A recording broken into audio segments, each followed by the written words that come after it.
منگو پیر اللہ بخش گوٹ قبرستان خستہ حالی کا شکار ہو کر رہ گیا ہے۔ 2 روز پہلے وش نیوز پر نشر ہونے والی پیر اللہ بخش گوٹ قبرستان کی خستہ حالی کی خبر کے بعد UC2 کے چیئرمین محمد یونس مینگل نے فوری طور پر نوٹس لیا اور قبرستان کا دورہ کیا۔ قبرستان کا دورہ کرتے ہوئے چیئرمین محمد یونس مینگل نے وش نیوز کو اپنے بیان میں کہا کہ ٹوٹی قبروں کی مرمت اور قبرستان کی صفائی کا تمام کام جلد کرواؤں گا۔ واش نیوز بعض مہربانی کہ میں جو قبرستان ہے وتی اسے نوٹس آرتے ہیں مرچی موت چیئرمین ایسی تھا as A union committee 2 chairman ہوں منگو پیر ٹاؤن ہے کو میں قبران حال چاروں کو باقی قبران حال جو سے بعض برا ہے اور کب تک اصل وزن وجہ سے یا اور وجہ سے تو واش نیوز نوٹس سے بعد وقت کو سرزمین تو ان شاء اللہ تعالیٰ اب تک تو ہوگا اچھی قبر خراب بت گا ان شاء اللہ میں کوشش کرنا کہ وتی صحیح حالت بیا تھا ان شاء اللہ پتہ ان شاء اللہ واش نیوز میں دعوت دیا کہ پتہ بیا بیچارے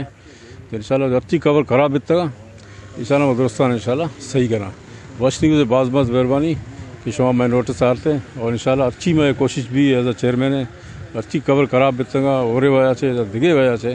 ان شاء اللہ تعالیٰ ایسانی جو صورت حال ہے میں صحیح کرا۔ محمد یونس مینگل کا مزید کہنا تھا کہ زیادہ وزن اور برساتوں کی وجہ سے قبریں بیٹھ چکی ہیں جس کے باعث قبرستانوں کا یہ حال ہو جاتا ہے۔ اب سے تمام قبرستانوں کو ٹھیک کیا جائے گا اور قبرستان کی دیکھ بھالی کے لیے چوکیدار مقرر کیے جائیں گے۔ وش نیوز منگو پیر، کراچی۔